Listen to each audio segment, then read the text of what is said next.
This guy came up with an 1851 Navy Colt revolver with a jaw-dropping historical connection. It was presented by President James Buchanan in 1859 to frontiersman Seth Kinman as a token of appreciation.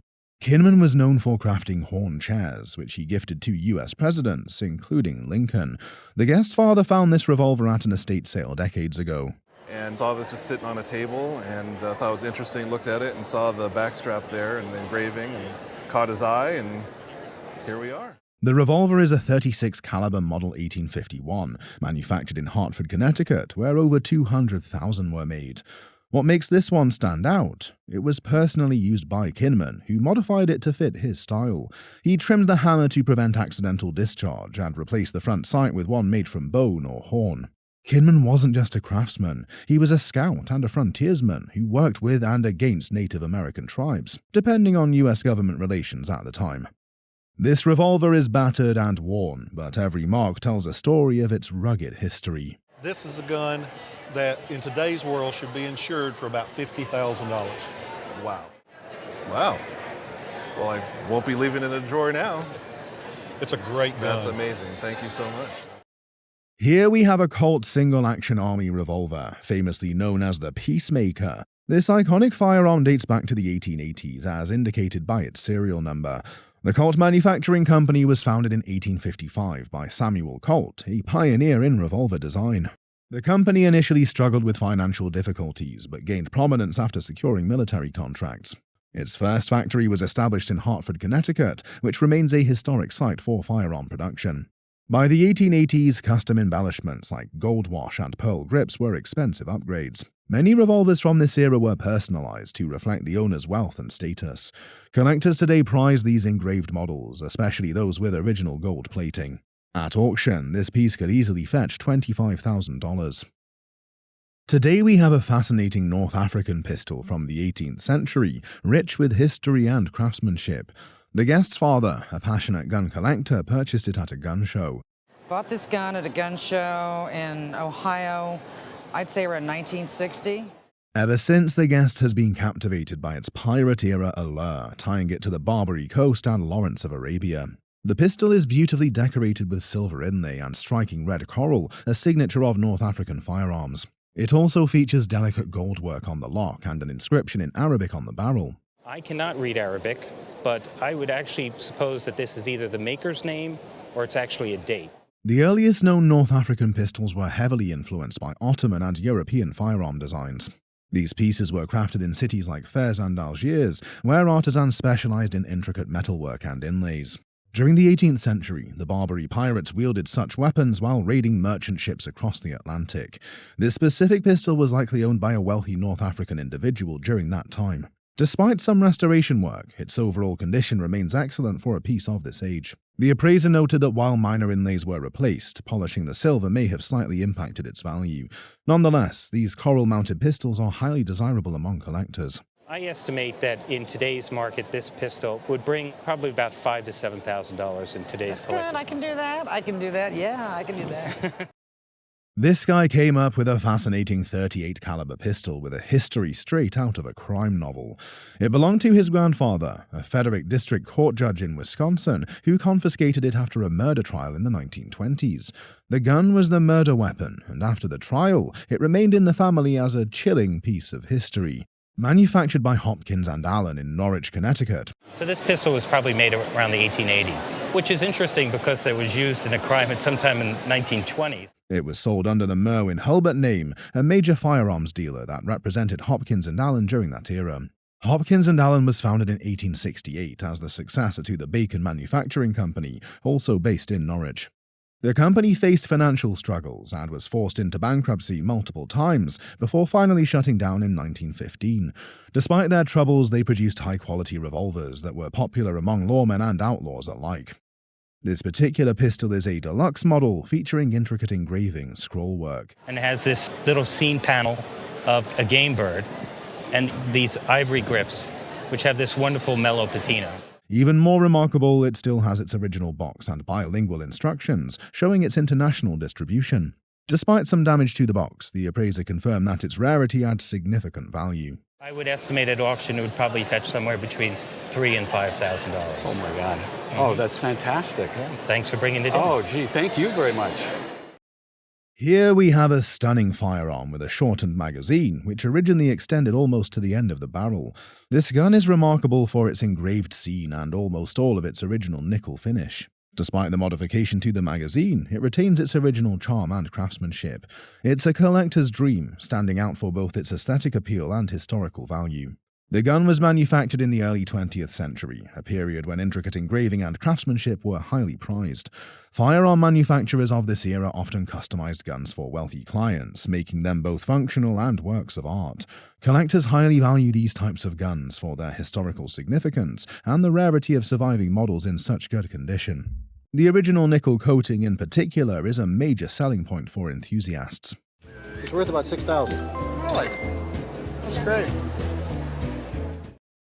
Today we have a US model 1819 Hall rifle, an early breech loader that was way ahead of its time. This rifle was inherited by the guest's husband from his grandfather, but little else was known about it. Unlike standard military arms of the early 19th century, which were flintlock, smooth-bore muzzle loaders, its breech-loading mechanism allowed for faster reloading, making it a revolutionary firearm. This is innovative because not only is it a rifle, so it has a rifle bore that gives you more accuracy at greater distance. This rifle introduced the concept of fully interchangeable parts, a major step in the American Industrial Revolution. Hall's work impressed the US government so much that he was hired to build a rifle works at Harper's Ferry, one of the country's 2 national armories. By the late 1830s, about 20,000 Hall rifles had been produced, but they had one flaw: gas leakage from the breech, which made firing a bit uncomfortable. This particular rifle was made in 1834, during the second production run at Harper's Ferry. It still has its original flintlock configuration, which significantly boosts its value. The only condition issues are a missing top jaw, a lost flint screw, and a small crack from improper disassembly. The gun on its own in a retail setting is going to sell for somewhere between $2,500 and $3,000. The bayonet adds at least another $500 to that price. Today we have a Savage Navy model revolver, a unique piece from the Civil War era. It features 2-piece wooden grips and was manufactured in Middletown, Connecticut. This model was produced between 1861 and 1865, right in the heart of the war. Savage revolvers had a distinctive design, with a second trigger-like lever for cocking the hammer.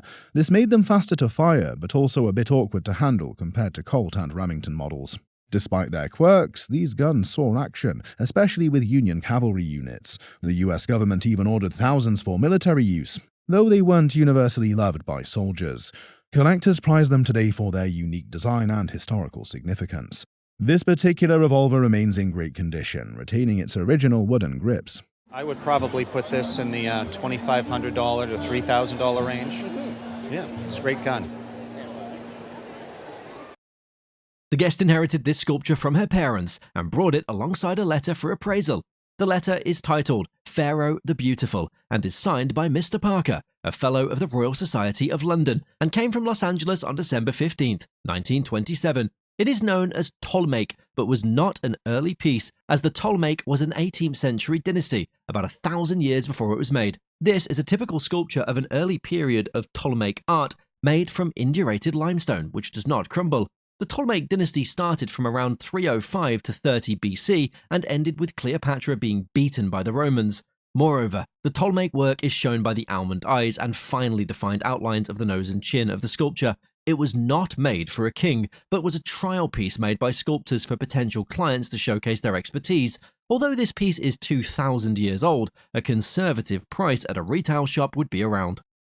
A conservative retail price for this would be in the region of about $20,000 to $22,000. Okay. I think it's really good. Excellent. This remarkable sword carries a legacy of bravery and survival. It once belonged to Colonel John B. Reed, a Civil War hero from Illinois, who fought and was wounded in battle. His name was Colonel John B. Reed. He fought in the Civil War and was stationed down in Louisiana and was wounded down there and held prisoner. He served with the Union Army. Upon returning from battle, The citizens of his hometown raised money for him to get a new sword. After he was wounded and held prisoner, the rebels kept his original sword, so he was shipped home to heal after he was released. The town collected money to buy him a new sword. Colonel Reed used the money the town raised to purchase this beautiful sword, custom engraved in his honor. The craftsmanship speaks for itself, from the German-made blade to its intricate brass mounts adorned with eagles. It's actually made in Solingen, Germany, and it's made by a company called Clawbear. Really? And they made really high-end swords such as this one. They made them for Tiffany, and they made them for several other makers that would mark them. At one time, the sword even had a ruby embedded in it. Did you know the sword actually had a jewel on it at one time? Yes, it was a ruby. And he had several granddaughters, and one of them pried the ruby out and made a necklace.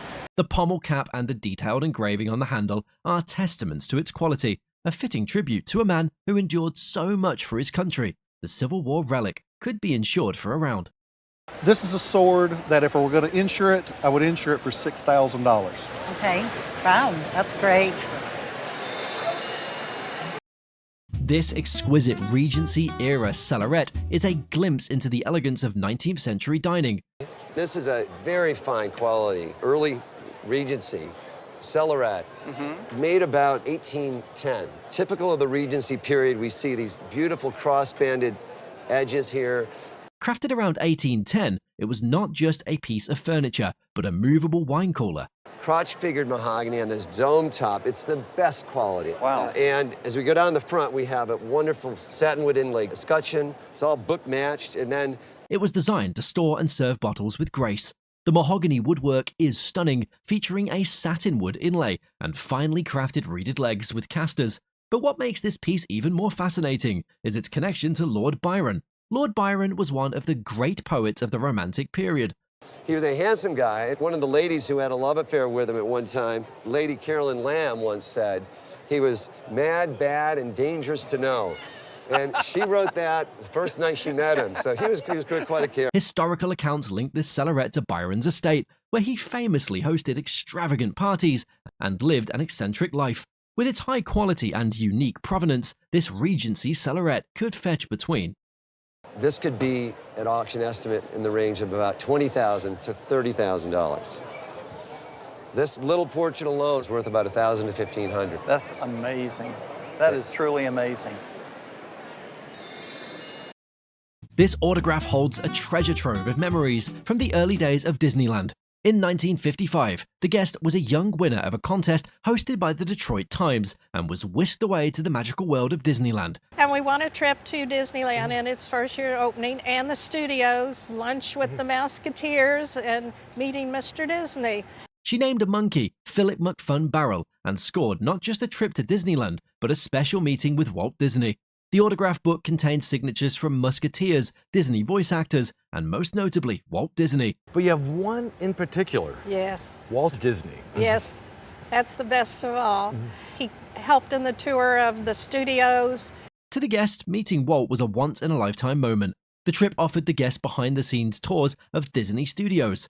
Today, this autograph holds immense sentimental value, but also substantial monetary value. Walt Disney's signature alone could be worth between.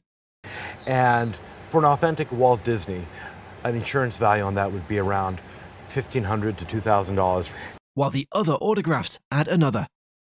And the rest of the signatures are around $500 to $1,000. Great, just wonderful. Oh, that's so nice. That's really nice to hear. An exquisite piece of southwestern artistry, a large Zia Pueblo olla has been cherished by a family since 1947. During a road trip across America, the guest's great-grandfather, an avid collector, acquired the pot in Arizona or New Mexico. The olla, which showcases a vibrant rainbow design and feather motifs, dates back to around 1930 to 1935. This period saw a shift towards more figurative designs, including animals and birds, likely driven by market demand. After the great-grandfather's passing, the pot was inherited by the grandmother and subsequently by the guest. This olla is a testament to the rich tradition of Zia Pueblo pottery, with intricate designs that reflect the cultural heritage of the region. There's been a number of small publications on the various pueblos, the Zia Pueblos, itemizing works by these various families. Notably, The pot's value could be further enhanced by researching and identifying its maker, potentially a prominent family like the Medinas. An estimated value of this piece ranges from, I think probably in the realm of $25,000 to $35,000. No. Oh yes, absolutely. a collection of original World War II cartoons drawn by a talented artist from Gower, Missouri, captures a unique slice of wartime history. This artist, who enlisted in the Army in 1942, was a PFC assigned to General Patton's Third Army. Despite his youth, his work displayed remarkable skill and narrative depth. His cartoons, featured in Stars and Stripes and Yank magazine, blend sharp artistry with dark, poignant humor. After his tragic death in 1945, the cartoons were passed down through his family. What I like about it is it's as good as it gets artistically and with the cartoon narrative, and yet going forward into the war, he goes through engagements, and I see that he was killed in 1945 in action in Germany. They remained largely unrecognized and stored away in a box until recently. The collection highlights his skill in blending artistic talent with the absurdities and tragedies of war. This entire collection, including the drawings and photographs, is valued between That at auction, the group with the entire notebook, with his photos, etc., would probably sell between $2,000 and $3,000. Great. Exhibited on the show are two sets of foul books. The first is a music box with a charming little decanter set. It features tooled leather both inside and outside, with some gilding, and is marked Made in France. Additionally, it is signed on the inside of the small box, which also adds to its authenticity. The second is a crafty poker set, cleverly disguised as a book. When lifted, it reveals the original pages and includes fun extras like a set of baccarat crystal glasses. Items like these typically date from the late Victorian to Edwardian period, around 1900 to the 1920s. Based on similar examples, at auction, the smaller box would have a conservative value of. Based on similar examples at auction, the smaller box would be $300 to $500. While the larger set would be valued at a significant price of. Bigger one's going to be about $500 to $800. Excellent. Yeah. Today's show features a lamp called Le Tentation, which has been in the guest's family for many years. The base is clearly signed Edgar Brandt, indicating the maker's sign. Edgar William Brandt was a French ironworker and prolific weapons designer who rose to fame with special commissions, such as the door of the French embassy in Brussels, the Escalier Mullion stairs in the Louvre, and the stair and balcony railing for the Grand Theatre Municipal de Nancy. And Edgar Brandt was the leading metalworker in France, starting in the 1920s up through the 1940s. He actually didn't die until 1960. His main body of work was wrought iron. He was the master of wrought iron in the 20s and 30s. This lamp came in two sizes, the size the guest brought and the smaller table version. It features a glass shade, though some versions also had alabaster shades, which emit a soft, translucent light. Brandt created one of the parts from bronze, while the shade was likely made by the Daum glass factory. Brandt made this part. This is made out of bronze, and the shade was probably done by the Daum glass factory. Daum Nancy is in the eastern part of France by the German border. And this is from the Art Deco period, from the 1920s. This piece is from the Art Deco period, specifically from an exhibition in Paris in 1925. The lamp's title, La Tentation, translates to temptation or seduction in English. Although the condition is somewhat compromised due to deterioration of the green patina, in a gallery setting, it would be valued at. But I think $35,000 to $45,000 is pretty good. That's pretty good for a snake lamp. The sun rises over the Cincinnati Convention Center as thousands of eager guests arrive for the Antiques Roadshow. As the doors open, a steady stream of people flow in, each carrying their treasured possessions. Appraisers and experts set up their stations, ready to uncover hidden gems and surprising stories.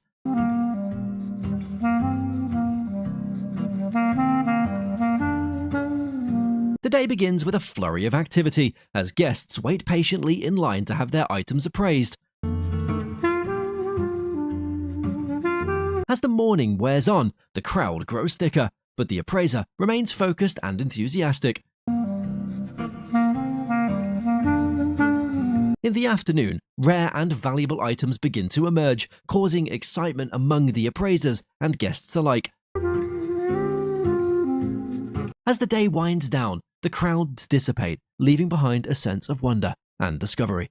As the sun sets in Cincinnati, the Antiques Roadshow comes to a close, leaving behind memories and surprises that will last a lifetime.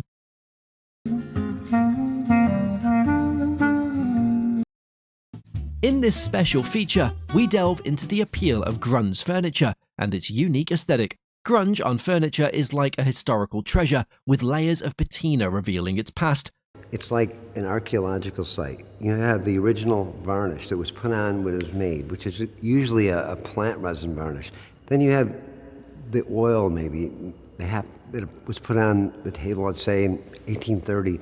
The multiple layers of finishes form a stratified effect that, under magnification, resembles a kaleidoscope of colors.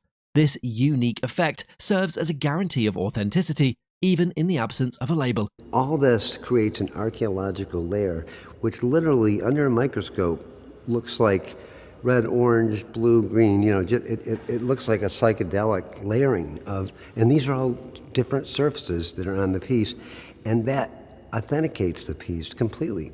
The example displayed was an exemplary model of its type. It was encrusted with grunge, giving it a beautifully textured surface. Underneath, a buildup of varnish and dirt confirmed the piece's genuineness beyond doubt. If it had all been scraped away, a chapter of its history would have been lost. It was covered with grunge. It had that wonderful surface, but underneath this wonderful surface, these layers of varnish and dirt that authenticated the piece completely. On the show today, we have a jar of colored sand presented to the guest's great-grandfather around the time of the Civil War. It's colored sand in a jar, and it was presented to my great-grandfather around the end of the Civil War. This is an incredible example of sand art. What makes it particularly remarkable is not only the intricate design, but also the detailed eagle with a 36-star flag on the back. Spinning the jar around, you'll also see his name written in script, along with a mortar and pestle, all crafted from individual grains of sand.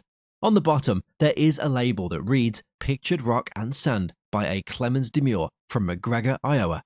Clemens was a sand artist from Iowa in the United States. Clemens formed his pictures by compressing natural-colored sands inside chemist jars to create his work of art. And he went to the deaf-mute school in Iowa and would come home in the summers, and he started going to this spot on the Mississippi River in McGregor, Iowa, and collecting sand and started experimenting with making these bottles. Clemens used a large fish hook, like an oversized popsicle stick, to carefully pack sand he collected along the Mississippi River into the jar. This is an extraordinary piece of folk art, and in today's market, it would be valued at. On today's market, I would guess that it's between $4,000 and $6,000 is what we'd estimate. It might bring more than that in the right auction. Great piece. It's great. This guest has brought in an 18-karat gold enamel diamond and ruby ring. This piece is from the Art Nouveau period and likely dates to around 1905. The ring is exceptionally beautiful for its age, maintaining a wonderful aesthetic. Inside, there is a clear signature that reads Marcus & Co. 18 karat.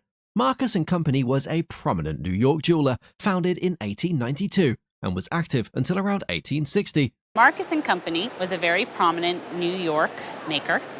They were founded in 1892 and were around until about 1960. Furthermore, the shape of the ring resembles a sultan's turban, and its design is inspired by Mughal art. The Art Nouveau movement, which was influenced by nature, also drew inscriptions from Orientalist themes. Originally, the centerpiece is a cabochon ruby, meaning it has a smooth, unfaceted surface. The center stone is a ruby.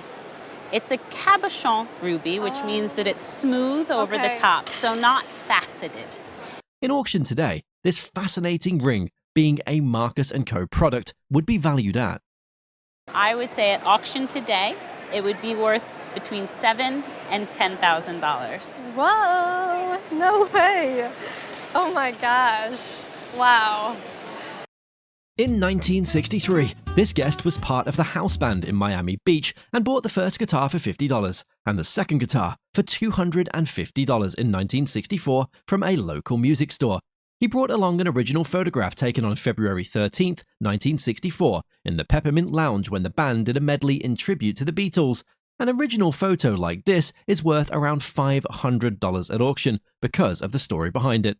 The second guitar is a mahogany-bodied Telecaster from 1964, and most of them are an older body, but the wood and finish are rare, and this guitar would be worth $11,000 at auction because of its original case. However, the first guitar looks older, but it's worth twice as much because it's a Telecaster Custom, which has the binding around the edges and was made in the 1960s. The wear on this guitar is known as honest wear, so it would sell for about $20,000, bringing the whole package with the photograph to around. If the two guitars were sold at auction with the photograph, the package would probably go for at least $30,000, maybe as much as $35,000. Wow. I didn't pay too much for them then, I guess. Right, right. She dug through a cluttered garage, found a hidden treasure, and bought it. This Empire-style card table, likely from New York, dates to around 1825. The table features durable, elegant dark mahogany from the Empire period. The base features twisted rope and lion's paw feet, symbolizing strength. The foldable top used for card games reflects the era's elite social activities. It's a wool cloth where one would store chips, cards, and other game accessories. Its compact size and versatile design were central to Empire-style furniture. Its elegance and craftsmanship were valued by the appraiser. Well, I would say that the table, if I saw it in an antique shop, I would think it would be priced at, say, $1,000 to $2,000. So it is worth much more than $25. How nice. In 1976, she won Chicago Playboy Bunny of the Year and was first runner-up internationally. This memorabilia from 1976 highlights the iconic Playboy culture and branding at its peak. I really love this program book because it's got pictures of all the girls who participated from all the clubs across the country and world, actually, because at that time it was global. I mean, they had clubs in London and everywhere else. And so I really love the program book. The display includes a silver corset with a Chicago sash showcasing the Playboy Club role. This Playboy Bunny outfit radiates glamour and sophistication. These items symbolize both the Playboy Bunny's attire and the brand's cultural identity. These awards honored beauty and performance, reflecting Playboy's sophisticated standards. Should have been first place, but that's another story. I got this cool program book, and every star on the planet was at this Dorothy Chandler Pavilion for this contest. This display celebrates the 1976 Playboy Bunny Group's glamorous era. Its timeless elegance and iconic charm make it clear the appraiser valued the item. Laura gave me great news on my costume. It's worth like $11,000 for the package of stuff. I'm just thrilled. I mean, it's priceless to me, and I don't intend on selling it, but to know that it has a monetary value, it makes me very happy, yeah. The guest shared the story behind a painting she received after her grandmother passed away.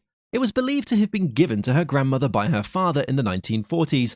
The painting was created by the renowned artist Henry Francois Farney. The appraiser provided background details about the artist. Farney, born in France, moved to Pennsylvania as a child, where he developed a relationship with the Seneca Indians. He was painting it when it was given to my grandmother, and then he moved out to Ohio, but he had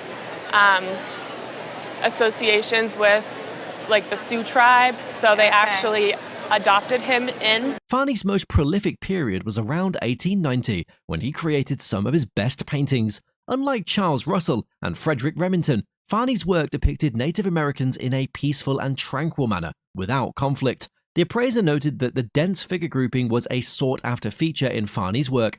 Given the painting condition and provenance, the estimated value was. So if we were going to put this in an auction today, I would suggest an estimate of $200,000 to $300,000. Rolex watches are renowned for their durability, precision, and timeless appeal, but some carry a history far beyond their mechanics. A woman brought her husband's Rolex GMT Master to the Muckney Art Museum for appraisal, humorously claiming it is hers due to Texas's community property laws.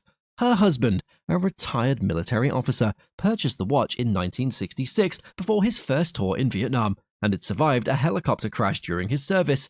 After being damaged during a playful incident with their son, the watch was repaired by Rolex in Dallas, and now, at 88, her husband needs a new band. The appraiser, grateful for the family's service, identified the watch as a 1963 stainless steel GMT Master, reference 1675, featuring the collectible Pepsi bezel and pointed crown guards. He explained that the original band and early production details added to its value and historical significance. However, the parts had been replaced during a 1998 service, which impacted its collectability. The appraiser advised that future collectors avoid replacing original parts like the dial or refinishing the case, as these changes diminish the value of vintage watches. While examining the condition of the item, the appraiser said, "If it had all been original, $15,000 to $20,000. Oh my word! Oh my word! Yeah, still great, but I think there's a big lesson in all that for people out there who have these old watches." Yeah. What we have today is a collection of watches owned by the guest's father. I brought in a collection. It's my dad's. He's 86, and he's collected watches for maybe 30-some years. He always wore a nice watch, like a Rolex, something like that. His health is failing, so he started liquidating things, and we were going through his office. The first is a Patek Philippe, an 18-karat gold piece with everything completely original. Another Patek Philippe called the Ellipse, featuring a striking blue dial. When you brought the box and I opened it, as a watch collector, I started to get pretty excited because it's a sort of potpourri of the best names in the world. We'll first start with this watch here. Okay. This is a Patek Philippe. Okay. It's 18-karat gold. Additionally, there's an Audemars Piguet, a fine Swiss watch with enamel numbers around the bezel. The collection also includes an Audemars Piguet sold by Gobelin, one of the most famous jewelry stores in Switzerland. This watch is an Audemars Piguet. Okay. Super fine Swiss watch. It has enamel numbers around the bezel. Another notable piece is a Blancpain, a 200-year-old Swiss company known for watches made in the beautiful Vallée du Eu. This watch is an Audemars Piguet sold by Gobelin. Gobelin is one of the most famous jewelry stores in the world in Switzerland. Oh, okay. This had at the time the thinnest mechanical movement made. It was called the 9-deuce movement. The collection also features a stainless steel Rolex Datejust with a fluted bezel and oyster bracelet. Lastly, there's a classic Cartier Santos, an automatic watch with a white enamel dial. The watches date from the early 1960s to the mid-1980s. On a retail level, the first Patek Philippe would be valued at. This watch here, the Patek Philippe, we're talking somewhere in the $12,000 to $14,000 range. Wow. The second Patek Philippe would be conservatively estimated at. This Patek Philippe here, we're talking in the range of $7,000 to $9,000. Oh my goodness. Furthermore, the Audemars Piguet with the enamel bezel would be valued at. The Audemars Piguet with the enamel bezel, we're talking in the neighborhood of $4,000 to $6,000. The Audemars Piguet from Gobelin would be worth. We're probably talking in the range of $9,000 to $10,000. Also, the 18-karat Blancpain would be valued at. The 18-karat gold Blancpain, we're talking in the range of $8,000 to $10,000. Wow. The Cartier Santos in 18-karat and stainless steel would be worth. The Cartier Santos, 18-karat in stainless, in the $3,000 to $4,000 price range. While the classic stainless steel Rolex Datejust would be valued at. And the classic Rolex Datejust in stainless steel in the $3,000 to $4,000 range. Dining tables not only serve as functional pieces, but can also carry hidden legacies of design and craftsmanship. A homeowner who purchased a mid-century modern house 7 years ago was offered a dining room table and matching coffee table. Originally commissioned for the home for $1,500, the 1953 house included the table, which the homeowner admired for its design and ideal fit, unaware of its significance. Subsequent research revealed the table was designed by renowned mid-century designer William Billy Haynes. The appraiser explained that Haynes' furniture gained popularity in the 1990s when Hollywood mogul David Geffen bought Jack Warner's estate, which was filled with custom Haynes pieces. Haynes, known for his glamorous Regency style, designed furniture for celebrities like Frank Sinatra and Joan Crawford. By the 1950s, his designs embraced lighter aesthetics with features like ebony veneer surfaces. In 1990, when David Geffen, the big Hollywood mogul, had bought Jack Warner's house, a really big early era film producer, and it was filled with Billy Haynes furniture. The appraiser praised the table's original condition, highlighting its solid brass legs, black paint, and elegant brass band details. While examining the condition of the item, the appraiser said that this in a retail shop could be easily probably $17,000, $15,000 to $17,000. Fantastic. So you probably have at least a 10-time return on your money, right? Fantastic. Roadshow explores humorist Mo Rucker Sonique's journey from media enthusiast to collector of historical curiosities. Roadshow cozies up to the East River in Manhattan for a visit with humorist Mo Rucker. As a child, Mo consumed a lot of media, and by the age of 10, had memorized the TV guide. Granted, this was pre-cable, with only 3 channels to watch, but it was still somewhat unusual. Mo's love of television led him into a career in the entertainment industry, including radio, podcasts, and TV. He began his television career as a writer, but aspired to be on camera. Mo developed a keen interest in the homes and gravesites of past presidents. His fascination with Grover Cleveland and other presidents led him to The Daily Show with Jon Stewart. This interest was fueled by collecting stories about marginalized history and the caretakers of historic sites. Among his collection were razor straps that belonged to Grover Cleveland, which were not for sale. This sparked Mo's deepening interest in American history, which influenced his home decor choices. One of Mo's most striking pieces is a bust that he believed to be Grover Cleveland. In 2014, a New York Times feature led to doubt about the bust's true identity, which Mo later confirmed was incorrect. Mo sought to uncover the bust's true identity and brought it to Manhattan for appraisal. The appraiser examined the bust but could not determine its origin, or suggesting a value of a few $100s. The appraiser evaluated more, including a campaign neckerchief valued at about $100 and an impeachment ticket worth about $400. Mo appreciated the insights gained from appraisals and valued the knowledge about his collection. Briefcases not only serve as functional tools for carrying documents and personal items, but they also symbolize professionalism and style. In an episode of Antiques Roadshow, a guest brought in a briefcase that once belonged to John F. Kennedy. Her uncle, who worked as a cobbler in Boston, acquired the briefcase after JFK left it behind following a shoe shine. And came in for weekly shoe shines. And when he did that, he left this there, and no cell phones back then. My uncle couldn't get in touch with him. He came back for the next shoe shine. Kennedy told him to keep it, saying he'd already replaced it. Remarkably, the briefcase still contained some of JFK's lunch and notes when it was found. The appraiser praised the briefcase for its strong family history, noting that JFK's initials were still visible on it. He explained that presidential items are highly valuable, especially those connected to someone like JFK. While examining the item's condition, the appraiser said, probably put an estimate somewhere between $20,000 and $30,000. Wow. It's a great piece of American history. The fact that JFK actually held the handle, he had his lunch in here. Well, thank you very much. No, glad you came. I really enjoyed seeing this in person. It's just a great thing. This antique chair combines family legacy and craftsmanship. The chair was crafted by an Indian chieftain and given to a family emigrated from Scotland.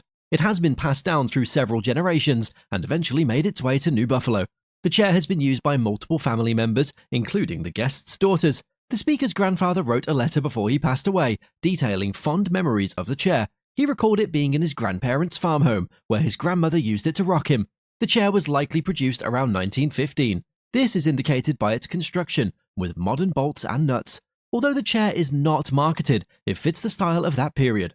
The family's romanticized history aligns with the company's tendency to evoke historical narratives. This is what the appraiser said about its worth. It's probably at auction, I would estimate it at $1,000 to $2,000. Wow. I'm really surprised, actually, that it's not older. Maps not only help us find our way, but they also tell the story of the world as it was at different points in time. The guest brought a collection of old railway timetables that had belonged to his great-grandfather, who worked for the Union Pacific for over 30 years. So he was a real railway man. The timetables from the 1880s were from defunct small railway companies. The appraiser noted that collectors value their beautiful covers and detailed maps. One timetable from Florida showing palm trees was especially interesting because it reflected early American tourism. The guest was surprised and happy to learn how much they were worth. While examining the condition of the item, the appraiser said, I would repeat that. Between $200 and $500 each, for a total here of just what we're looking at of $2,200 to $5,500. Oh, my goodness. Okay. Very good. Thank you. Figures reflect both the item's cultural significance and its material value. The guest explained that the item was passed down from their grandfather, who worked as an engineer on a railroad project in the Dominican Republic. The gift was given by someone impressed by his work and mountain adventure. The appraiser noted that the piece is from the Taino culture, decided that it was an appropriate gift for him given his adventures there, which lived in the Caribbean, including the Dominican Republic and Puerto Rico. The Taino were the first people Christopher Columbus met when he arrived in 1492. The item is made from basalt, a very tough volcanic stone. The guest was pleased with this information. While examining the condition of the item, the appraiser said, conservatively, a retail price would be between $4,000 and $6,000. That's wonderful. Watches keep us punctual and are timeless symbols of style and craftsmanship. The Omega Seamaster watch inherited from their stepfather is a special piece. Its round buttons indicate that it was made after World War II. This watch is a chronograph, which means it can time events and reset. It's waterproof and it's made of 18-karat gold, probably from the mid-1950s. These watches were often used in TV shows and radio programs. The owner is advised to keep wearing and enjoying it, as it's a unique and cherished item. While examining the condition of the item, the appraiser said, but when you do, it'd probably ring about $5,000. Oh, wow. We have on the show a piece of the Norton County, Kansas meteorite, which fell in 1948. It was seen falling during the daytime, and as it got over the Kansas-Nebraska border, the main mass fell in a field that was owned by my relatives at the time, and this is a fragment of that meteorite. The picture brought by the guest shows the original crater being excavated. In the image, Dr. Lincoln Lopez from the University of New Mexico is preparing the meteorite for removal from the ground. In the bottom photo, two gentlemen from the University of Nebraska State Museum are also examining the meteorite. The University of New Mexico and the University of Nebraska actually purchased the stone. I believe $3,600 for it. This is a stony meteorite, and there are three types: irons, stones, and stony irons. Furthermore, this particular stony meteorite is a rarer type, called a chondrite. Interestingly, this piece of meteorite has appreciated in value since 1948, and at auction, it would have an estimated value of. Would have an estimate of at least $5,000 to $7,000 at auction, but with the caveat that meteorites are very, very specific, and depending upon the makeup of it, and as you had already pointed out, this is a stony. Today's episode takes us on a trip to visit a celebrity in Maine. The celebrity is American author, humorist, and actor John Hodgman. Hodgman has curated a unique collection of little blue books. His collection springs from a love for quirky stories, rather than any desire for financial gain. The first book in this distinctive set was a gift from his mother, acknowledging his true passion for writing. Prepare manuscripts. My mom gave this to me back when I was working in book publishing, because she knew that what I really wanted to be doing was writing and not selling. His enthusiasm for these books led to the creation of the Little Grey Book Lectures, a New York City event celebrating literary humor and creativity. I would invite friends of mine who were up-and-coming writers or humorists or musicians to present little presentations on whatever the topic might be. First published in 1919, the Little Blue Books aim to encourage reading with their remarkably low prices. Despite their large numbers, these books are commonly found in boxes and sold at bargain prices. The value of this collection of Little Blue Books is... Yeah. So $60? $60. What do we say, 50? Great. Okay. I'll get my credit card reader. Today's episode takes us to the home of a famous celebrity chef. The chef, an American television personality and former model, is Carla Hall. At her home is family furniture that's been used by 3 generations. The furniture, a chair and a table, are prime examples of late 19th and early 20th century manufacturing. They both date from a similar time period, from the 1880s up until about the 1920s. At auction, each furniture individually could fetch $100, but they could bring upwards of $300, maybe even $400 a piece. There are also some unique handbags from the past that serve as time capsules of glamour and flair. One particular bag, adorned with a pearl-studded F, stands out with its intricate hand stitching. Bugle bead leaves and flowers to make the F look like part of a bouquet. Another gem from the late 50s or early 60s features unique lizard skin in a cream and grey color combination and is worth is in the $300 to $350 range. And there's the piece de résistance, a 1940s alligator bag. These were very, very popular. A lot of American tourists would go to Cuba for vacation, and they would very often bring these bags home as souvenirs. This bag is the cream of the crop and a quintessential souvenir from Havana. It's worth Would probably be about $150, maybe $200. What we have here on the show today is an alabaster sculpture that depicts Piazza del Duomo. The first building on the far right was a baptistry, which was actually begun in the 12th century. Historically, baptistries in the early medieval period were separated from the church.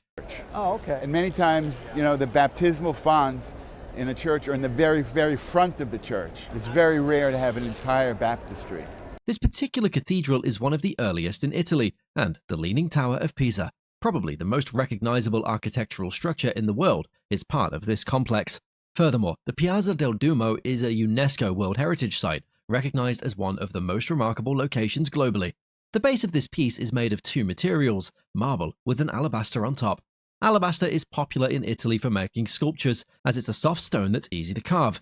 And we call them Grand Tour items. Grand Tour? Grand Tour. So they're made for tourists traveling in Europe, mainly Americans and English. These pieces are typically made in workshops with no specific artist, and this one likely dates to the 1890s. In today's market, this neatly used piece, despite its year of production, would be valued at. I would think a retail price would probably be in the $5,000 range. So I think you got a pretty good buy on it. Well, thank you. The guest presented a mirror engraved with the name Liberace and shared its backstory. I hate to state the obvious, but we're looking at a mirror. Liberace was an American pianist, singer, and actor. The mirror was originally part of Liberace's estate in Las Vegas before moving to his Palm Springs home. After Liberace's death, the mirror, along with other items, was sold off or given to family. Later, the guest purchased it for $1,000 from a Palm Springs estate sale. The mirror was confirmed to be authentic and typical of Liberace's style. The appraiser noted that many people wouldn't even think of faking such a piece. Following the release of an HBO special about Liberace, there has been renewed interest in his life and belongings, particularly the furniture from his home. The authenticity of the mirror was further confirmed through MLS photos of the estate. Due to its unique and extravagant design, the suggested value of the mirror was Made it at auction around $3,000 to $5,000. Oh, great. Oh, that's awesome.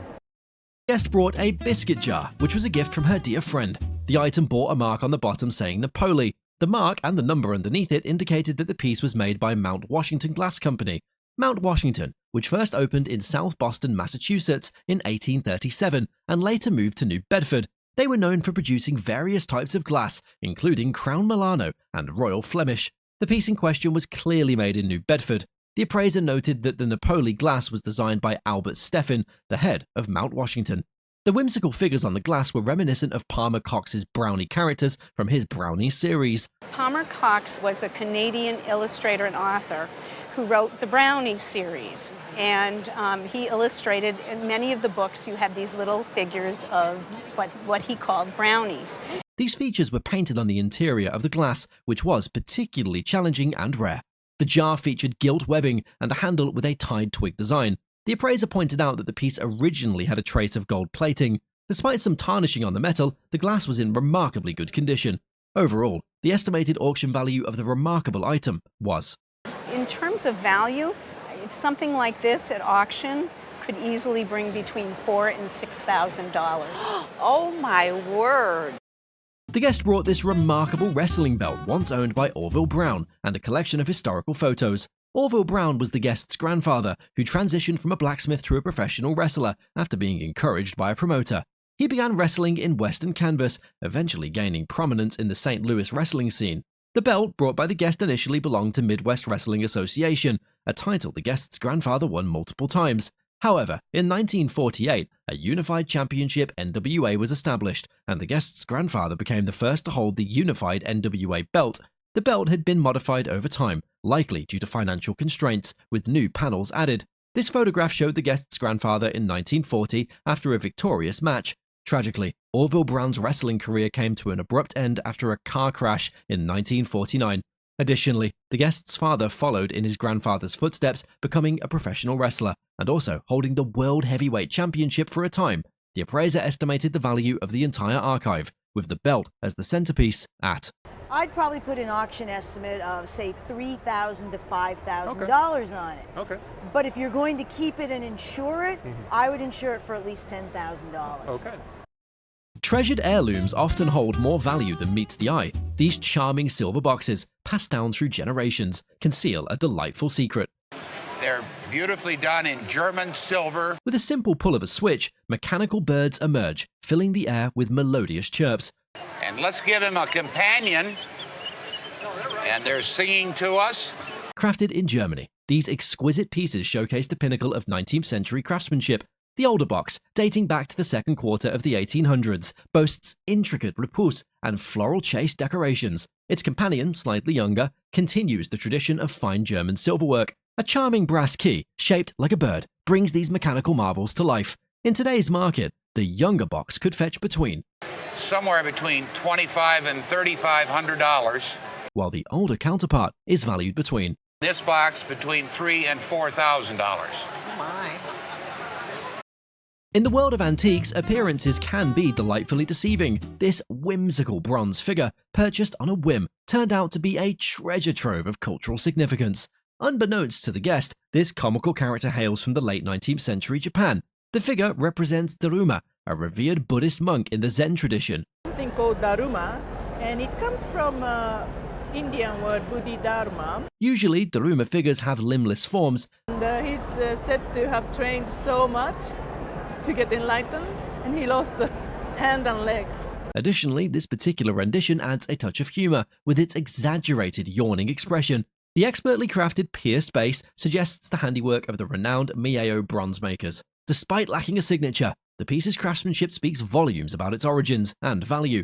In today's market, this charming Daruma could fetch around for $2,000 to $3,000. Oh my. On a good day, maybe much more. Oh my goodness. Imagine the surprise on this guest's face when she learned the value of her item. I could not believe how much it was worth. But before we reveal the value, welcome to another episode of Owner Interview.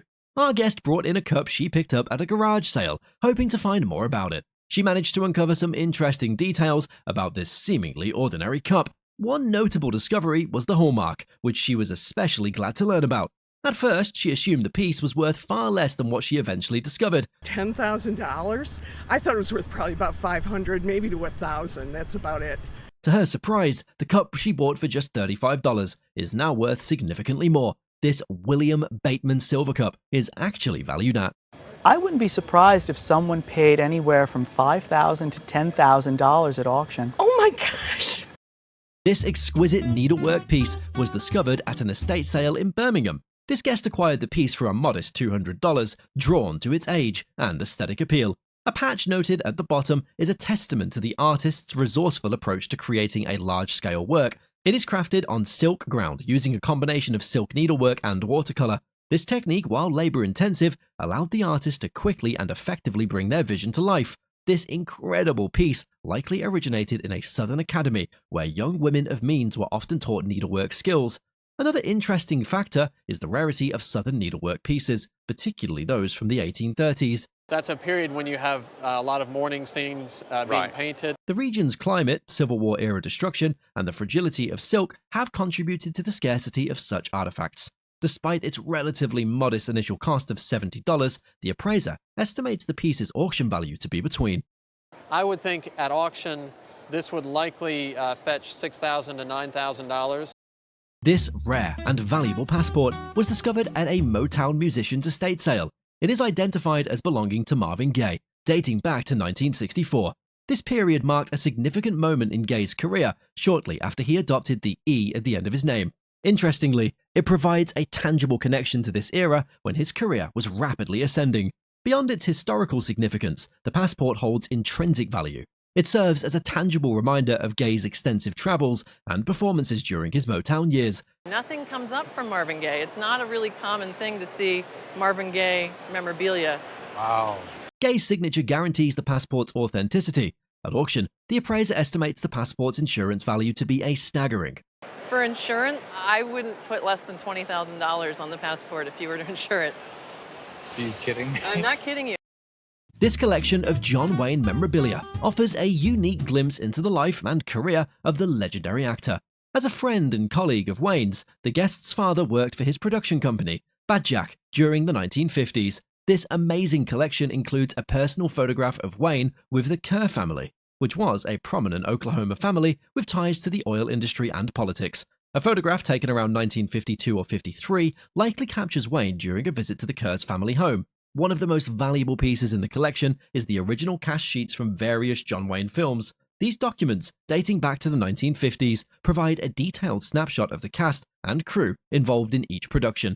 At auction, this phenomenal collection could be worth between. We feel that they would bring $500 to $700 each. Oh, really? Thank you.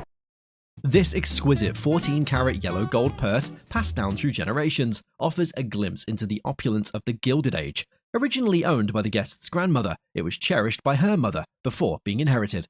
Their mother fondly referred to it as her Mad Money purse, a term used to describe a small purse carried for personal expenses. This purse is in exceptional condition, noting the intact mesh and well-preserved rivets. Right on the top, it's stamped 14 karat for the gold, so 14 karat yellow gold, but you also have a little hallmark. These features are rare, as many similar purses have deteriorated over time. Its expandable design is one of its most unique features. This allows the purse to open wide, accommodating coins or other small items. It features a decorative amethyst stone, characteristic of the Gilded Age aesthetic. This practical aspect, combined with its ornate design, makes the purse a functional and stylish piece of jewelry. An estimated retail value of this incredible purse would be between. Similar examples retail are between $5,000 and $7,000. Ah. Hoo-ha. Hoo-ha, I love it. This vibrant painting, Yellow Flower, by Francois Guillot, is a woman who defied expectations and forged her own path in the art world. Acquired by the guest at a PBS auction decades ago, drawn to the artist's name and the intriguing title. Its provenance, including a gallery label from Daisel Hatfield, further solidified its authenticity. Guillot's work, characterized by organic lines and a unique perspective, reflects her distinctive style. When she was 21, she met Picasso, and he was obviously a huge influence upon her work. A recent auction sale of her paintings for over $500,000. This surge in popularity reflects the recognition of her talent and the unique qualities of her art. Phenomenal Yellow Flower offers a glimpse into Guillot's artistic style. Interestingly, the vibrant yellow flowers and enigmatic lines in this painting create a visually intriguing composition. At auction, the painting's potential retail value would be around. A retail gallery, it might sell for as much as $20,000. Really? Oh, you're kidding. These two ornate Limoges porcelain vases were acquired by the guest at an antique shop, showcase the exquisite craftsmanship and artistry of 19th century French porcelain production. Despite their lack of markings, the guest recognized their potential value. I walked in a home of some antique dealers, and these just took my breath away. It is identified as Limoges porcelain, a renowned type of porcelain produced in the Limoges region of France. This type of porcelain, often referred to as Old Paris porcelain, is characterized by its high quality and delicate craftsmanship. Unique characteristics of the vases, including their biscuit glaze and hand-painted floral and bird motifs, add extra value. Some intricate details, such as feet and hands, further enhance their aesthetic appeal. Given their size, condition, and artistic quality, the appraiser estimates the vase's value to be between. I would expect them to sell in the range of $4,000 to $6,000. That is nice. This unique picture was discovered at a flea market in Gloucester, Virginia. It showcases a whimsical design and a surprising artistic pedigree. The birds are not all consistent because they're hand done, some are pudgier than others. While unmarked, several key characteristics point towards Avon Pottery, a manufacturer based in Wheeling, West Virginia, and operational from roughly 1902 to 1903. A distinctive Dana Evans shape and lack of artistic signature are hallmarks of Avon's pieces from this period. Frederick Reed, a renowned ceramic artist, Reed was a young prodigy who began his career in England. His artistic influence is evident in the picture's decorative techniques. Interestingly, the squeeze-back technique, slip-trailed outlines, and sgriffido detailing are all signatures of Reed's artistry. These elements, along with the piece's quirky charm and uneven glaze, further solidify his authorship. Considering its rarity and Frederick Reed's legacy, the estimated auction value falls between. I think $2,000 to $3,000 at auction is what this piece would be worth. Well, I did good. Yeah. This unique and decorative piece is a Palissy-ware clock, a type of ceramic that gained popularity in the 19th century France, after the renowned 16th century potter Bernard Palissy. Palissy ware is characterized by its intricate depictions of nature, often featuring fish, crustaceans, amphibians, and plants. The clock case was likely purchased by the guest's husband, a collector of various items including Maholika and clocks. Interestingly enough, the clock was retailed in America. Canfield Brothers & Co. While its exact purchase date is unknown, it is estimated to have been around 15 to 20 years ago. It is modeled as a grotto with intricate details of dripping water, fish, and other aquatic creatures. This style is typical of Palissy ware and reflects the 19th century fascination with naturalism. This ceramic clock is signed AB, which stands for Archil Barbizet. Finally, the appraiser conservatively estimates that the clock would fetch between I would say conservatively it would bring $4,000 to $6,000. Retail, it wouldn't surprise me if somebody sold it in a shop for as much as 10. I guess I'll have to learn to like that guy. I think that he obviously likes you. A historic program commemorates a significant event in the lives of two iconic American figures, Connie Mack, the legendary baseball manager, and George M. Cohan, the renowned entertainer and composer. This program was attended by the guest's great-grandmother and grandmother in North Brookfield, Massachusetts. It is a souvenir from community celebration honoring Connie Mack, a local hero who grew up in East Brookfield. That event drew thousands of people from the surrounding area, featuring a parade, band performances, and festive decorations. An amazing thing of that day was the appearance of George M. Cohan, who was known affectionately as Little Georgie in the community. This program bears the signatures of both Connie Mack and Georgie M. Cohan, adding significant historical value to the item. These signatures provide tangible evidence of the two men's collection to the community and their participation in the event. Given the historical significance of the program, the appraiser estimates its value at around. Look, I would tell you I would probably insure it for around $1,500. Wow, that's exciting. Thank you. These were pieces that their great-aunt, who lived in Peking, had given their parents. The central figure is a porcelain camel glazed in earthy tones, symbolizing the Silk Road. This 1925 camel reflects traditional Chinese craftsmanship with Tang dynasty influence. The cargo symbolizes East-West trade and cultural exchange. Of the features and the details indicate to me that this was likely made in the 1920s or 30s. So this is inspired by the earlier examples, but it's a copy. At auction. Is going to be at auction maybe $100 to $200, so not very much. Two jade carvings of mythical Pixiu or Qilin, protective creatures in Chinese mythology. They ward off evil, bring prosperity, and protect wealth. The jade figure's light greenish hue hints at their high quality. With their delicate craftsmanship and historical charm, the appraiser valued the item. I think that a value in the neighborhood of around $20,000 to $30,000 would not be unexpected.